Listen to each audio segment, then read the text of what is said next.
Alright. Hey guys, Reagan Acapella here, and we are having an interview today. This is the first time I've done an official interview, really. So bear with me. Let me pull up the chat here. Put that on mute. No, mute. There we go. Pull up the chat here so I can see what you guys are saying.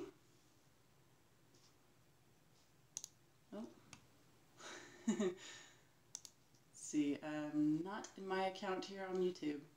So if you guys have not seen the collaboration I did with Voices of the Everfree, please go check that out. It is awesome and pretty well video edited, if I do say so myself. Let me just pull this up here. We'll get started. Oh, there it is. Hey! Hi Jonas, how you doing? Alright, let's see, pop out chat. Aaliyah, welcome. You guys. This is my mother-in-law, Joanna. We don't give last names here because we're trying to protect the kids. Nice. Glad you're preparing for Saturday, Jonas. For those of you who do not know, I do play Dungeons & Dragons every Saturday. I will not be playing this weekend, however, due to having family in town and doing fun stuff here. Hey, Bluey's here. Welcome, Bluey. Yes, so we are currently, I'm going to be interviewing her. We just found out her personality type, which is, I don't remember. oh, yeah, we just wrote. It's an adventurer, so it's just the one word, right? Yes. Because I don't know the letters. Yeah, she's the adventurer type for the MBTI. She is an ISFP. That's what I don't remember. Yeah. So that is an intuitive, or I'm sorry, an introverted sensor, feeling perceiver, turbulent. Just saw the vote video. It was awesome. Yeah, the vote was awesome. Hello, mother-in-law of Reagan, they say. Aha, hello. So we're going to kick this off with a couple of questions. So first of all, a little bit of background about yourself. Kind of how far back? Oh, just whatever you'd like to tell them. Well, I've lived in Oregon my entire life. My hobbies have been horses and sewing, and my husband has taught me a few other things about noisy machines that ride around on the sand dunes, but that was not my natural hobby. We have 5 biological children and 2 foster children, and then another kid that's 19 that lives at our house. I guess you could count him as a children. I got an associate degree in college to do dental hygiene. So I've been a dental hygienist since 1984, and I'm still working part-time 3 days a week. And I am happily married to a wonderful man, and we're enjoying 5 grandchildren now. Yep, 5. I just got a new nephew, you guys. That's Yes. awesome. So, how long have you been married? 33 years. Okay, and we just found out that my father-in-law, oh, Jonas says, our house can't even handle 2 kids. How do you handle more? Oh, well, you know, you don't really have a choice when you have 5 kids. It's really just more of the same. After about the 3rd one, it's just more of the same. A little bit more food and a little bit more laundry and a little bit more noise sometimes. But it's just pretty much the same. Not a whole lot different. And actually, after you have 2, you're pretty darn good at it. So after that, it's not as difficult. I'll agree with that. Mm-hmm. It's still a little more. After the 3rd, it's like, I got this, no stress. Maybe forget the last part. Yeah. But you do got this, yeah. Mm-hmm. Absolutely. Yeah, the kids will always bring you stress. It's totally worth it, but they will always bring you stress. Yes, and they do grow up. The baby of all of them is 18. Actually, no, he just turned 19. So everybody's 19 and older. Reagan's husband, our oldest son, is 31. So. Mm-hmm.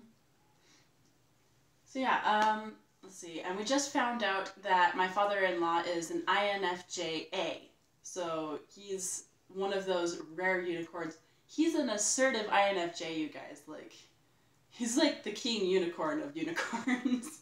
You hardly ever find this personality anywhere. Jonas says, I'm too young for kids. I'll remain one for now. You're only like 17, Jonas. What? Are you talking Yeah, about? I would hold off. Yes. So it's a really interesting pairing with the ISFP and the INFJ. And we were just talking about how turbulence and assertives seem to be really attracted to each other. Like, what differences have you noticed between you and your husband? Well, like what I was telling Reagan a little earlier, that he's very spontaneous with things, and plans can change very quickly, and to an advantage. But I struggle with going along with that sometimes. But over the last 33 years, I've learned to deal with it pretty well. But it was very difficult at first because I would have certain things planned out, and that's just dashed to pieces sometimes, and then we just go with the other plan.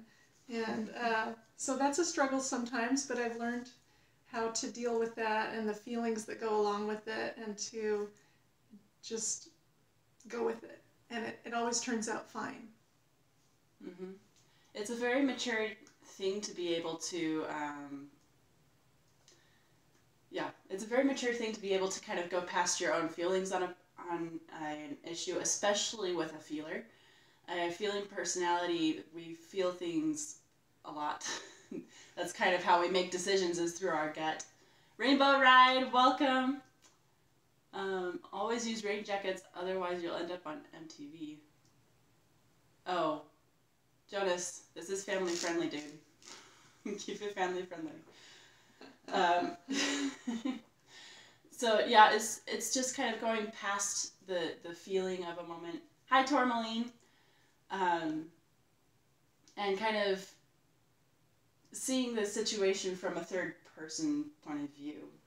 It's very important. Stepping back. Mm-hmm. Yeah, stepping back and not living so much in the moment to where you can't see exactly what's going on. Mm-hmm. You didn't say a bad word. Yes, but you were insinuating it. You're fine. You really are.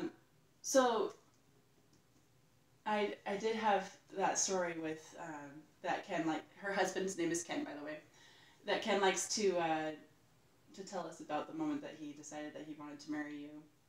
You want to tell us? He loves telling that story. He tells it to everyone more than once. But he likes to call it how I proposed to him. Because in a way, I guess I did, but here's the deal. So we had just finished watching a TV show, and he said, you know, my mom's going to go on a mission for a year. You should come and live with me at her house. And I said, well, we'd have to get married first. And he said, okay. So that was my proposal to him. And he loves telling that to everyone. That's really cute. Let's see here. We got some comments. Rainbow Ride says, Blue says you said MB. Excuse me. You said MTV, that's bad enough. That's a bad word in itself, huh? In and of itself. Mm-hmm. Rainbow Ride says, I took your advice about telling my crush, and I did it. I told him, yay, woohoo, thank you. I am looking forward to hearing about how you responded to that, Rainbow, because that was a very mature step that you took in just communicating and being more open and transparent. Jonas says to Bluey, you take that back, they have great music sessions. For like 3 minutes per month. Yep, we all have that one story, Aaliyah. The one that we never get tired of. It's awesome. Oh, you haven't even heard his response, Rainbow. Well, good luck. I wish you the best with that. Yeah, but just living with people and having more relationships, even if it's not a romantic one, it takes a lot of being able to see outside of your own personality, um, and just kind of. I was gonna say it's part of being unified. The only way that you can have unity in a relationship, even if it's not a romantic one, Mm-hmm. is kind of give and take on both sides. It's true. It's very true. It's give and take. It's a lot of communication for sure. Mm-hmm. And for you thinkers out there, it's talking about feelings. I know it's kind of, whenever you hear the phrase "talk about your feelings," for a thinker, it's like, no, I don't want to. Mm-hmm. But it's really, really important, especially if you are in a relationship with a feeler. You have to communicate those things. Otherwise, we assume, and especially if you are with a turbulent feeler, we worry. Like, if you do not communicate what you're thinking or what you're feeling, we assume what you're thinking and feeling, and we start to worry about that, and we're like, oh, it goes no. around and around in your head. It Downward. Uh-huh. Downward spiral, and it just... Yes. it's just not good. Let's see here. In Europe, we had a Russian... Oh, we're still talking about MTV. Talking about how you feel. Sorry. Might have a bit of a Western accent there. But yeah, talking about how you feel is very, very important when you are in a relationship with somebody who feels, and especially with somebody who's turbulent. Okay, Aaliyah asks, what do you think is the most important in a relationship? In my opinion, I believe in communication and laughter. Any type of relationship. Wow, that's a tough question. I know. My viewers are really deep thinkers. These guys are amazing. Yeah, I would have to agree with the communication and laughter. Both of those. Mm-hmm. There has to be some sense of humor, which that is not one of my gifts. My husband's very good at that, and I try. And there's been times in our relationship when I've felt so bad that I'm not funny, that there's even been tears, because I'm envious of someone else that is funny, and I just couldn't seem to bring that out of myself. But if you can get past the discouragement part of it and move forward with faith and hope and not giving up, then you'll have help from on high, and it's come around. I do have a little bit of a sense of humor now. And and it catches me off guard. I'll think, oh, I just said that. That was funny. Uh-huh. Yeah, it's still I'm here for the comedy. Yeah, it's still, it's finding your own sense of humor too. I mean, not everybody is funny in the same way. For example, I didn't think of myself as funny until I married your son. Like, my family never really laughed at my jokes. I just thought that I was this awkward person who, had to laugh at her own jokes. I'm trying to break that habit now. But yeah, when I married Mario, he kind of pointed out to me some things that I've said that were funny, or he'd laugh at my jokes, and I would be kind of taken aback, like, oh my gosh, somebody else thinks that that's funny. It's just kind of those things. Sometimes you have to get out of your comfort zone, your circle, to realize exactly how strong you could be. Where's Luigi? Yeah, we haven't heard that joke a million times, Bluey. Very funny.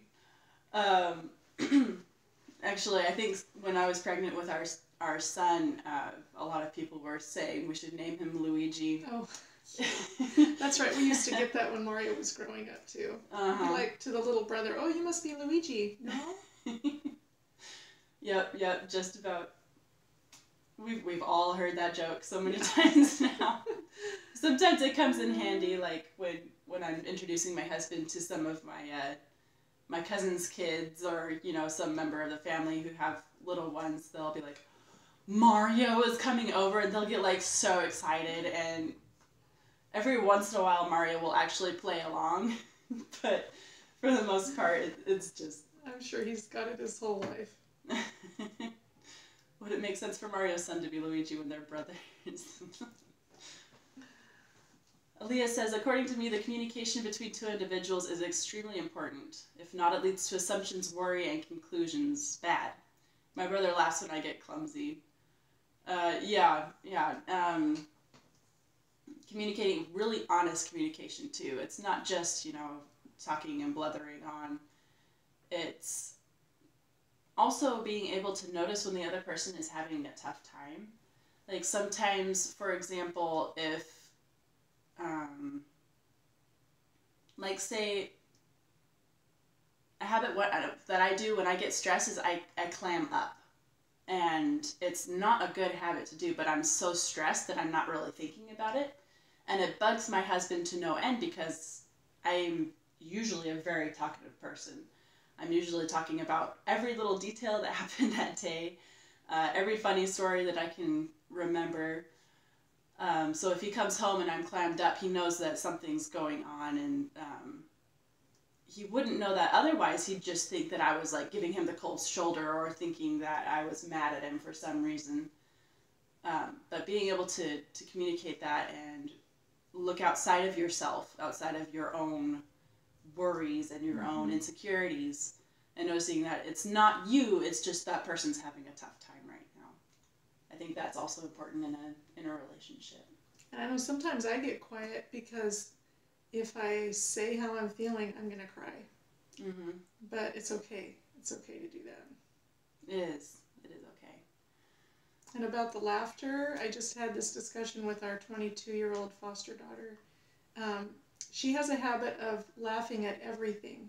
So even if, let's say, somebody's riding by on their bicycle and they fall, she would laugh. And in some ways it's kind of funny, but I'm trying to teach her, that it's okay to laugh if they're laughing. Some people laugh when they fall off a bike. It's true. And in some ways that's a gift maybe, but if someone's not laughing, it's important that you don't laugh, because then you're more laughing at them than laughing with them. And people take that personally. So. Mm-hmm.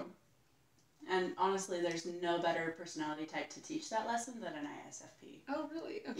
Yeah. I mean, you know exactly what's going on with the person.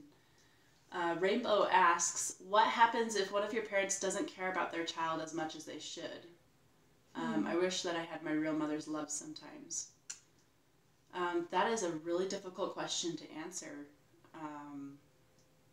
And honestly, I'm not sure if... It's really difficult to answer when I don't know the exact situation myself. Sometimes moms get so stressed when they have kids that it's difficult for them to take a moment out of their lives and express that love. Some moms aren't comfortable with open affection. Other moms, they kind of lose that motherly feeling, and that is one of the saddest things I've honestly, thankfully, never experienced, but it does happen. And usually it's in times of extreme stress, of extreme worry. Sometimes the mother has depression, anxiety, or even bipolar disease. It's kind of, in your case, honestly, it's something that you're going to have to decide how you respond, because you can't control your parents. That's something I've definitely learned in the past, especially in the past couple of years, is that you can't control what people do. You can only control how you respond to it. Right. And it's important that you don't take it personal, because that's what's devastating. Because it's not about you. It's about what's going through their mind and in their life right now. And sometimes moms get too busy. I know I've been there. Oh yeah. Get Same. too busy, and you forget. You're so busy with whatever you're working on. Even if your mother is a workaholic, or if she's just kind of slipped away into some other life that takes too much time, then she might be just forgetting what your needs are, and that's not your problem. No, and so it's don't not. take it personal. Yeah. But never give up on them either.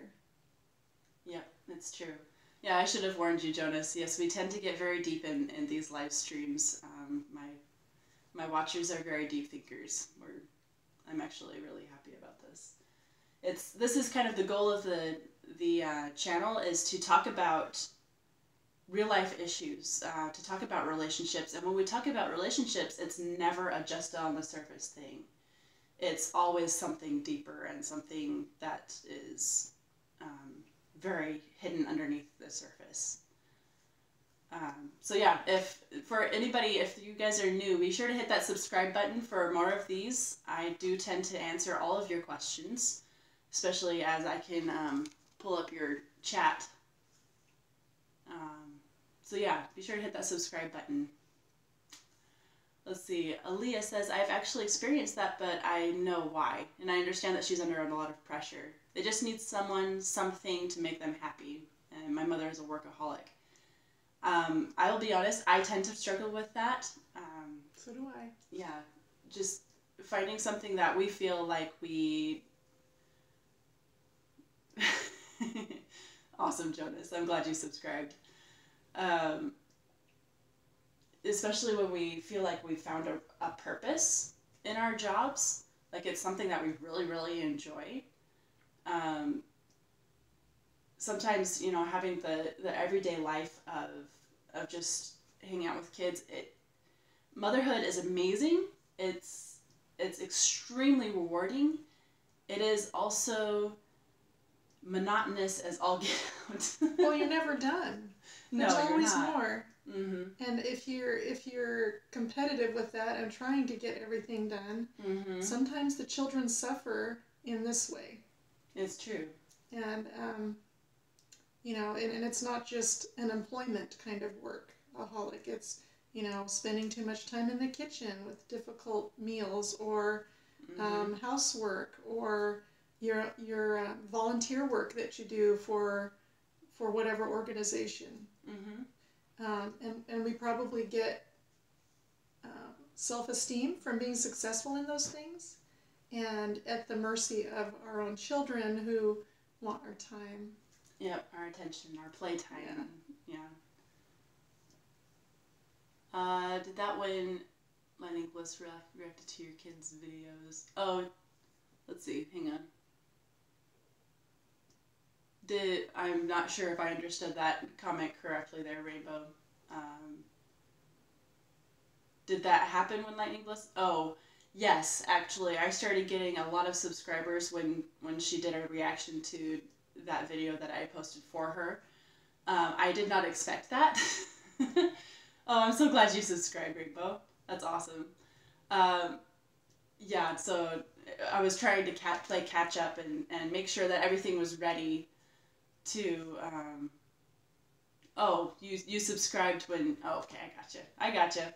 Yeah, when big moments happen and we're trying to catch up, then sometimes our kids struggle.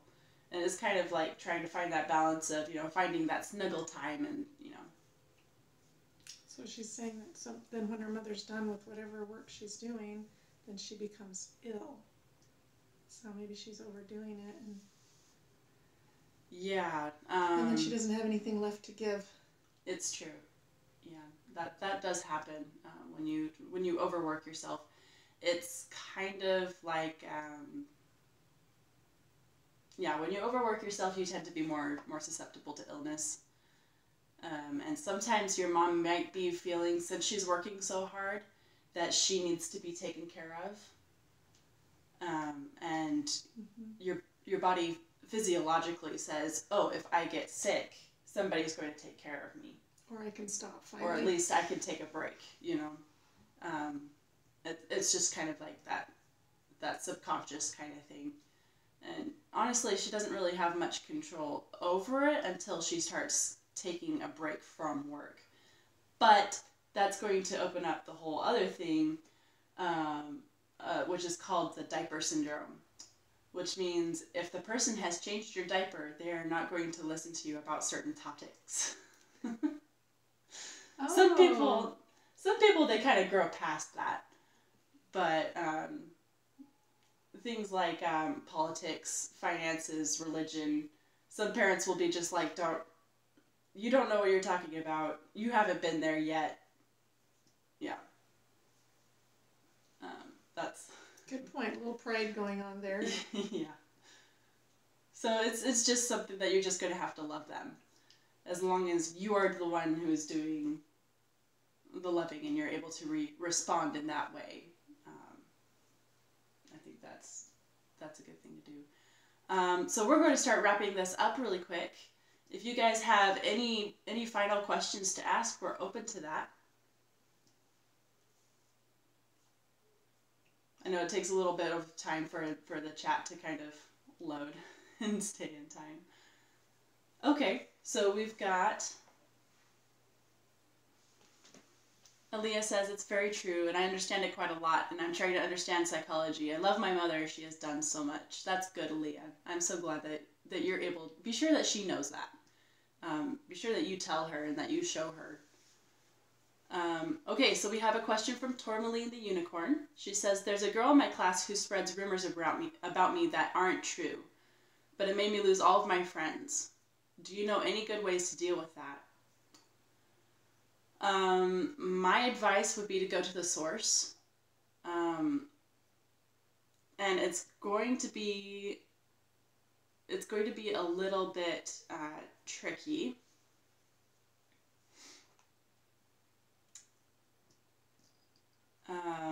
That's a tough one, but yeah. I think if your friends are true friends, they're going to, if you just keep living the good life that you're living, whatever rumors, they're not going to believe them anyway. It's true. Live the life that if anybody speaks ill of you, nobody's going to believe it. And if they do believe it, they might not be real friends. Yeah. And I know that's hard to hear, but you might need to find truer friends. People who are going to stick with you and not believe, all the crap that gets slung about. So yeah, and if there's an untrue rumor about you, I wouldn't get defensive about it, because then that brings out the bad in you, and I would not go that direction. Yeah, don't get defensive. Let's see here. Jonas asks, any tip on playing a bard in D&D? It's going to be streamed live. So what I would do is I would get actually a list of songs that you can either parody or that would suit certain situations. Just kind of write them down as a list and have the lyrics ready. So you could just pop it up whenever you want. And if you have Vicious Mockery, I know this is like totally off topic, you guys, I'm sorry. If you have Vicious Mockery, look up best insults online and just have like a selection of a few ready for whatever situation. Rainbow asks, I am an outcast of my school, so how do I get people that are true friends? Be a true friend. You need to start looking for people who might...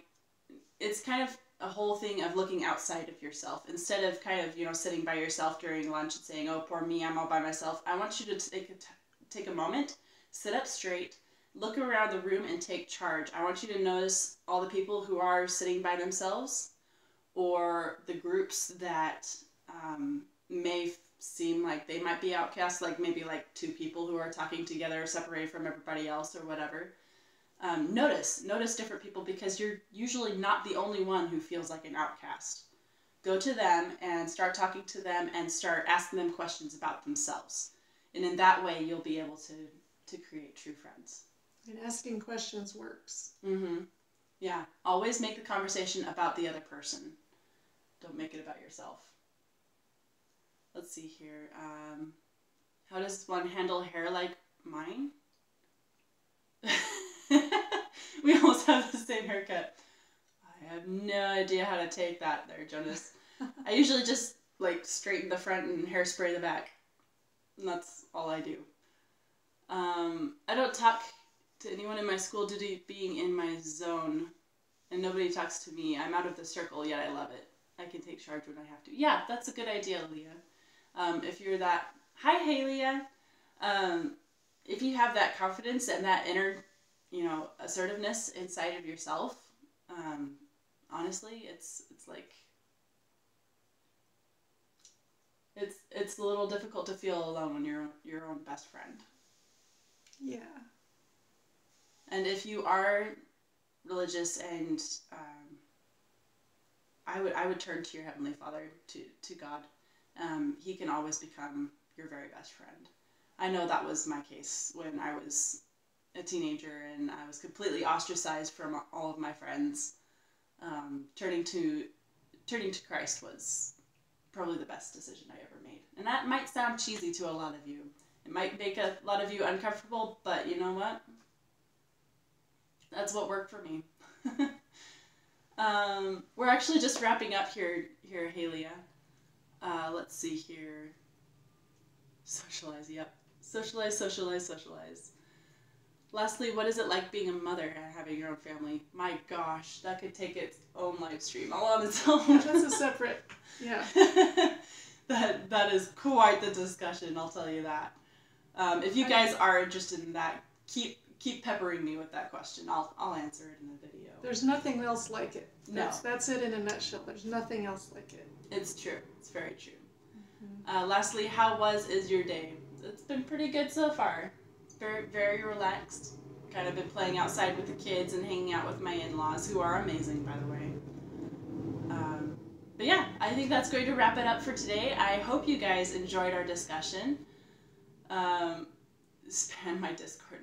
Don't spam my Discord. Come on.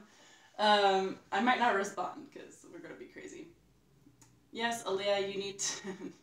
2 in the morning? You need to get some sleep there, girl. Yes, make sure that if you guys are interested in seeing what it's like being a mom, let me know.